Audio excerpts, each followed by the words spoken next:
What's up mga masters? Nandito na naman tayo sa panibagong araw, panibagong kabanata na naman ang pagsasama-samahan natin ngayon guys. Mga masters, okay lang po bang wag nyong skip ang mga ads sa aking mga videos? Salamat po talaga mga masters sa solid na pagsuporta po sa akin. Magandang gabi mga masters, bali ngayon po ay 4 na videos po ma-upload ko po sa aking YouTube channel. Tama nga mga masters, 4 na videos nga po ang ma-upload ko po.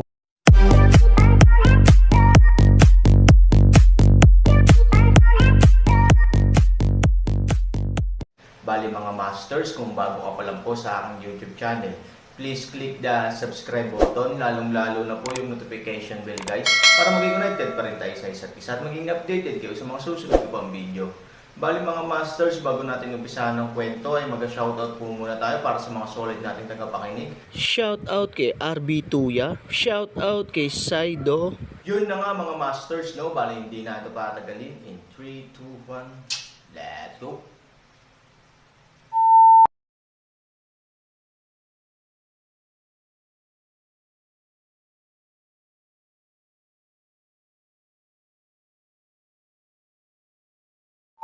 Kabanata 2721 hanggang 2725. Napakalinaw ni Yao Hanxing kung gaano kadelikado ang insidenteng ito. Kung hindi, sa kanyang dominanteng karakter, paano siya magtatago sa bahay? Kaya hindi siya handang maglagay ng kanyang pag-asa sa Aaron. Bukod dito, may alam din si Yao Hanxing tungkol sa Aaron. Bilang isang batang master ng pamilyang Han, hindi siya kasing husay ng isang katulong sa pamilyang Han. Sa anumang mahalagang okasyon ng pamilyang Han, si Han Jun lamang ang nagpakita, at ang Aaron ay hindi nabigyan ng anumang pagkakataon. Kung talagang napakakapangyarihan niya, paano siya mabibigyang pansin ng pamilya Han? Hindi nagsalita si Yao Yuhai, ngunit tahimik na nagbuhos ng isang palanggana ng malamig na tubig sa ulo ng bodyguard. Napasigla ng malamig na tubig ang bodyguard at tuluyang nagising. Nang makita niya si Yao Yuhai na nakatitig sa kanya, agad na gustong aminin ng bodyguard ang kanyang pagkakamali, dahil minamaliit niya ang Aaron, na humantong sa ganoong resulta. Kapag nasaktan ang mag-ama, magiging pabaya siya sa kanyang tungkulin. Ngunit nang gustong magsalita ng bodyguard, sumabad si Yao Yuhai, bigyan ka ng isa pang pagkakataon, matatalo mo ba siya? Ang pangungusap na ito ay natigilan sa bodyguard saglit. Kung hindi ito nangyari na siya ay nawalan ng malay, tiyak na labis niyang hinamak ang Aaron. Ngunit ngayon ang problemang ito ay dahilan upang siya ay seryosong pag-aralan ito. Ang lakas ng paa niya ngayon ay sariwa pa sa kanyang alaala, at nakakapagpahimatay. Ito ay tiyak na hindi isang simpleng lakas. Kung may isa pang pagkakataon, hindi niya ito basta-basta, ngunit kung mababago ba ang resulta ay talagang hindi sigurado. Boss, baka pareho lang. Bagamat hindi ito ang gustong aminin ng bodyguard, wala siyang lakas ng loob na magsinungaling at huwag ng manggahas na hamakin pa ang Aaron. Huminga ng malalim si Yao Yuhai. Sa katunayan, alam na niya ang sagot sa kanyang puso, ngunit ang edad ni Aaron ay nag-iwan sa kanya ng huling bakas ng pagdududa. Kung magbabago ka para maging adulto, tiyak na direktang sumang-ayon si Yao Yuhai sa Aaron. Mukhang kailangan kong piliin na maniwala sa kanya, sabi ni Yao Yuhai. Tatay. Nang marinig ito, si Yao Hanxing ay lubhang nababalisa. Siya ay isang napaka-face-loving at dominanteng ikalawang henerasyon. Paano niya matatanggap ang isang maliit na batang lalaki upang iligtas siya? Kung ikakalat ang kwentong ito, biro ng iba. Tay, gusto mo ba talagang maniwala sa isang bata? Ang sinasabi niya ay parang umutot. Paano mo maibibigay ang buhay ng iyong anak sa kanya? Mayroon pa bang ibang paraan? Si Yao Yuhai ay malamig na nakatingin kay Yao Hanxing. Sinubukan niya ang lahat ng kanyang makakaya at dapat isipin, ngunit walang sino man ang handang makisali sa bagay na ito. Kung magpapatuloy ito, tiyak na mamamatay si Yao Hanxing, kaya walang pagpipilian si Yao Yuhai kundi kunin ang isang patay na kabayo bilang isang buhay na doktor ng kabayo. Napakayaman ng pamilya natin, hindi ba tayo makahingi ng tulong? Wala si Yanjing. Okay naman ang ibang lugar, sabi ni Yao Hanxing. Si Yao Yuhai ay nagngangalit ang kanyang mga ngipin. Talagang nagalit sa kanya ang ugali ni Yao Hanxing. Kung hindi dahil sa pagmamataas ni Yao Hanxing, hindi ito magiging sanhi ng labis na gulo. Kailangan talagang baguhin ang kanyang lawless attitude. Kumaway si Yao Yuhai, sinampal sa mukha si Yao Hanxing at galit na pinagalitan, sana maalala mo ang aral mula sa pangyayaring ito. Kapag nagkaproblema ka sa hinaharap, buksan mo ang iyong mga mata at tingnan mong mabuti kung sino ang kabilang partido. Kung hindi, hindi kita mailigtas. Tungkol sa Aaron, napagpasyahan kong itigil mo na ang pagsasalita ng kalokohan.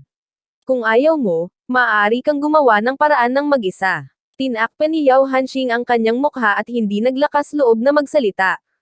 Alam niyang galit na galit ang kanyang ama. Kung sasagot siya muli, kapag hindi siya tinulungan ni Yao Yuhai, matatapos na siya. Pagkatapos umalis sa tahanan ni Yao, naglakad si Aaron nang walang patutunguhan sa kalye.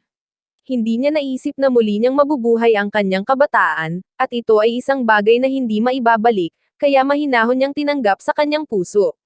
Ngayong 14 years old na siya, gagawa siya ng bagong buhay. Noong mga panahong iyon, napakaraming tao ang nagbiro sa kanya. Gusto niyang tanggalin ang label ng biro sa kanyang katawan. Ang paglalakad, isang grupo ng mga masiglang kabataan, ay biglang huminto sa harap ng Aaron. Ikaw ba ay Aaron? Pangunahan ng isang taong may mahabang buhok at tainga, nakatingin sa Aaron ng may pagtataka at nagtatanong, tila may mga taong hindi sigurado kung maling tao ang nakikilala nila. Tinitingnang mabuti ni Han Sanchen. Ang kanyang pangalan ay Zhao Lei. Napakaganda ng relasyon niya kay Han Jun. Madalas siyang naglalaro sa courtyard ni Han at pinaglalaroan ang sarili niya kasama si Han Jun. Ang kanyang kahihiyan ay ang kanilang pinagtatawanan. Hindi niya akalain na dito niya makikita si Han Jun. Zhao Lei, sabi ng Aaron. Tumawa si Zhao Lei at sinabing, ikaw talaga. Hindi ka nagtatago sa likod bahay mo. Paano ka tatakbo sa kalye? Hindi ka ba natatakot na makita? Kung mawala sa mukha mo ang pamilyahan, nanalo ang kapatid mo, hindi kita pababayaan. Ngumiti si Han Sanchen. Ganito ang pakikitungo sa kanya ng mga tagalabas bilang isang young master. Umalis man siya ng bahay, may kinalaman kaya siya sa pagkawala ng mukha? Pwede bang sa bahay na lang siya? Ang paglabas ay suruan ang pamilyahan. Meron akong gagawin. Dahil doon, malapit nang umalis ang Aaron. Hindi magandang bagay na makilala ang mga dandies na ito. Ang Aaron ay hindi gustong gumawa ng gulo para sa kanyang sarili. Ngunit hindi hahayaan ni Zhao Lei na madaling umalis ang Aaron. Diretso siya sa harapan niya, balita ko sa kapatid mo matuto kang umihi na parang aso. Kung matututo ka ng mabuti, hahayaan na kita. Okay, Zhao Lei said to Aaron with a arrogant face. Ilang iba pang mga tao ang nagsimulang suyuan, na parang sabik na makita kung paano aktwal na gumaganap ang mga tao ng pag-ihi ng aso, matuto ng isa. Tingnan natin, kung hindi, makikita mo ang iyong mga ngipin sa buong lugar. Ang mukha ni Aaron ay parang hamog na nagyelo. Dati kasi, masyado siyang mapagparaya kaya nabully siya ng mga to. Noong mga panahong iyon, walang pagpipilian ng Aaron, ngunit ngayon, hindi ito gagawin ng Aaron. Zhao Lei, ipinapayo ko sa iyo na lumayo ka, kung hindi, hindi ako magiging magalang sa iyo, malamig na sabi ni Aaron. Biglang nagbago ang mukha ni Zhao Lei nang marinig niya ito. Kailan nagkaroon ng karapatan ang hamak na young master ng Han family na banta siya? Aaron, hiningi mo ito. Si Zhao Lei ay masama rin ang ugali. Kung mali ang kanyang mga salita, winawagayway niya ang kanyang kamao sa Aaron. Para kay Zhao Lei, na nasa klase ng boxing, ang kanyang lakas ay talagang namumukod tangi sa kanyang mga kapantay, at hanggang ngayon ay wala pa siyang nakikilalang kalaban. Nang makilala ng ilan pang mga tao si Zhao Lei, tumingin sila sa Aaron nang may panunuya sa unang pagkakataon. How dare you provoke Zhao Lei? Hindi ba death wish yun? Nang malapit nang mapanood ng ilang tao ang biro ni Aaron, halos sabay na tumigas ang kanilang mga ekspresyon. Maging si Zhao Lei mismo ay tumayo. Dahil winawagayway niya ang kanyang kamao, pagkatapos hawakan ni Aaron ang kanyang pulso, hindi siya makagalaw. Napakalinaw ng sariling lakas ni Zhao Lei. Sa kanyang mga kasamahan, hindi pa siya nakakakilala ng kalaban. Pero ngayon, sobrang higpit ng wrist niya na hindi siya makagalaw. Kahit palihim niyang pilitin na bawiin ang kamay ay hindi niya magawa. Hindi pwede. Nagbago ang mukha ni Zhao Lei at hindi siya makapaniwala. Bakit? Hindi ka makagalaw. Han 3,000 isang mukha mock sa Zhao Lei provocation paraan. Sa harap ng kanyang kapareha, hindi kailanman tinatanggap ni Zhao Lei ang mga nakakahiyang bagay, kaya tinutukan niya ang tiyan ni Aaron at handang sipain ito. Ngunit paano siya mabibigyan ng Aaron ng ganoong pagkakataon na lumaban ng mas mabilis? Nang sinipa si Zhao Lei, bumitaw din si Aaron, kaya napaatras si Zhao Lei at nahulog sa lupa. Ito ang pagtatapos ng sadyang kontrol ng Aaron sa kapangyarihan. Kung hindi niya ito makokontrol, mas malala ang katapusan ni Zhao Lei kaysa sa bodyguard. Zhao Lei, kamusta? Lahat tama. Paano siya naging napakalakas? Ilang maliliit na kasosyo ang tumitingin sa mga mata ni Aaron, halatang nagbago, na may kaunting gulat. Dahil sa kanila, si Zhao Lei ang pinakamaraming lumalaban. Kung salungat siya sa iba, lalapit si Zhao Lei para lutasin ang mga ito, at hindi siya kailanman nabigo. Ito ang unang pagkakataon na nakita nila ang larawan ni Zhao Lei na itinumba. Isa pa, gawa talaga ito ng waste yung master ng Han family, kaya lalo silang nabigla. Kailan naging napakalakas ng basurang ito? Ang mukha ni Zhao Lei ay sobrang pangit. Nakatitig siya kay Aaron na puno ng galit. Walang makakapagpawala sa kanya, ngunit nagawa ito ng basurang ito. Han 3,000 malamig na mukha, patungo kay Zhao Lei. Nang makita ito, ilang maliliit na kaibigan ang mabilis na umatras ng 2 hakbang. Hindi naman sa wala silang lakas ng loob na walang pakialam kay Zhao Lei, pero wala talaga silang lakas ng loob. Kung tutuusin, kahit ang mga hindi kayang labanan si Zhao Lei, how dare they fight? Ikaw, anong gusto mong gawin? Medyo natatakot din si Zhao Lei. Natatakot siya na baka matamaan na naman siya ng Aaron. Alam kong babalikan mo ako, pero ngayon, pakakawalan na kita. Sa susunod na pagdating ko, mas mabuting magdala ako ng mga totoong eksperto. Sinabi ni Aaron, tulad ni Zhao Lei, ang ganitong uri ng tao, ang It-hold ay tiyak na hindi tahimik na tatanggapin, kaya ang paghihiganti ay maaga o huli. Si Zhao Lei ay hindi nang ahas na magsalita. Natatakot siya na kapag nalantad ang kanyang paghihiganti, babalik ang Aaron. Pagkaalis ni Aaron, tumayo si Zhao Lei na may mabangis na mukha, tinapik ang alikabok sa kanyang puwitan at sinabing nagngangalit ang mga ngipin, Aaron, maghintay ka. Sa oras na ito, isang batang babae sa ilang mga tao ang nakatingin pa rin sa likod ni Aaron. Mula sa kanyang mga mata, ipinapakita niya ang isang pakiramdam ng pagsamba. Mukhang humanga siya sa lakas ng Aaron. Zhao Lei, ano ang dapat nating gawin?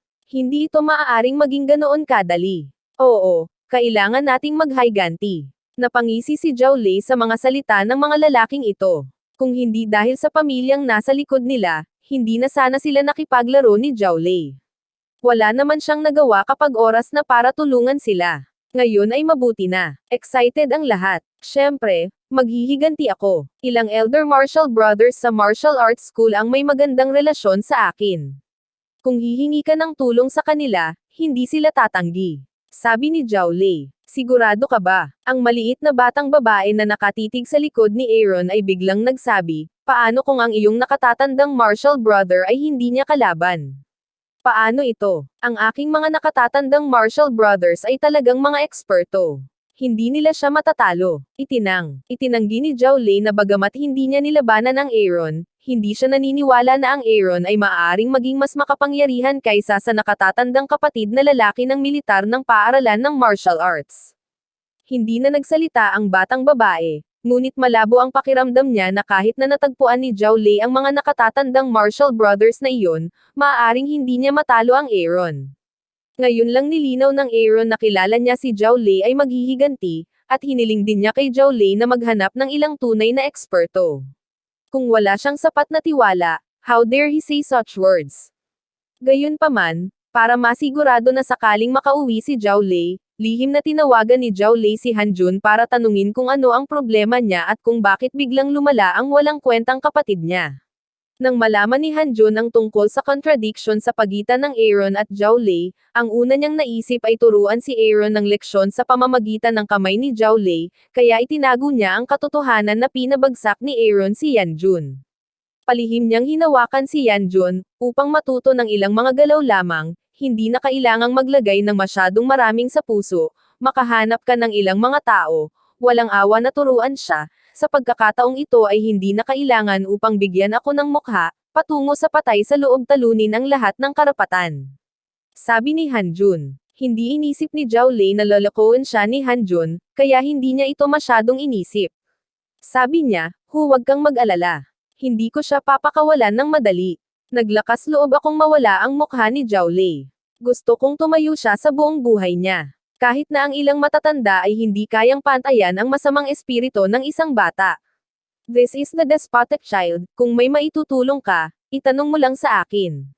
Tulad ng alam mo, hindi ko siya kapatid, kaya dapat kitang tulungan. Sinabi ni Hanjun na ayaw pang aminin ni Hanjun ang pagkakakilanlan ni Aaron nang siya ay ipinanganak na may parehong ina. Kailangan niyang sabihin na ang Aaron ay talagang parang isang tagalabas sa pamilya ni Han. Sa katunayan, ang lahat ng ito ay dulot ni Nangang Chenkyu mula noong bata pa siya ay nagkaroon siya ng pagkiling, kaya't si Hanjun ay naimpluwensyahan, kaya tinanggihan niya ang Aaron. Sumapit ang gabi. Hindi bumalik si Han Sanchen sa courtyard ni Han. Kahit na ang lugar na iyon ay isang tunay na tahanan para sa kanya, hindi ito nagbibigay sa kanya ng anumang pakiramdam ng pagmamayari. Mas gugustuhin niyang manirahan sa kalye kaysa bumalik. Naisip ko na maaari akong manatili sa isang hotel ng isang gabi at magayos ng isang pangmatagalang paninirahan bukas. Ang hindi inaasahan ni Aaron ay ang simpleng bagay na ito ay napakahirap para sa kanya ngayon. Kung wala ang kanyang ID card, hindi siya papayagan ng hotel na manatili. Ang aksidenteng ito ay hindi inaasahan ng Aaron. Gusto mo ba talagang matulog sa kalye ngayong gabi? Aaron isang mukha mapusok ng ngiti, hindi bababasa siya na ngayon ang pinakamalakas sa mundo, sa hindi inaasahang pagkakataon ay magkakaroon ng ganoong katapusan, masyadong mapanglo ang ilan. Nang dumaan sa isang nightclub, Aaron ay nagkataong nakasalubong ang isang lasing na babae na tinulungan ng isang lalaki. Ang babae ay napaka-sexy, may masikip na damit, habang ang lalaki ay puno ng alak, ngunit siya ay hindi lasing, ito ay isa pang aksyon ng pangangaso ng alak na. Yun na nga mga masters, no? Bali panibagong kabanata na naman yung natapos natin ngayong gabi. Muli, maraming salamat po talaga sa walang sawang suporta po sa aking YouTube channel na talagang inaabangan nyo po ang bawat upload ko po. Bali mga masters, magkita-kita ulit po tayo bukas ng gabi at ngayon po ay magpapaalam po muna tayo. Bali mga masters, bye-bye!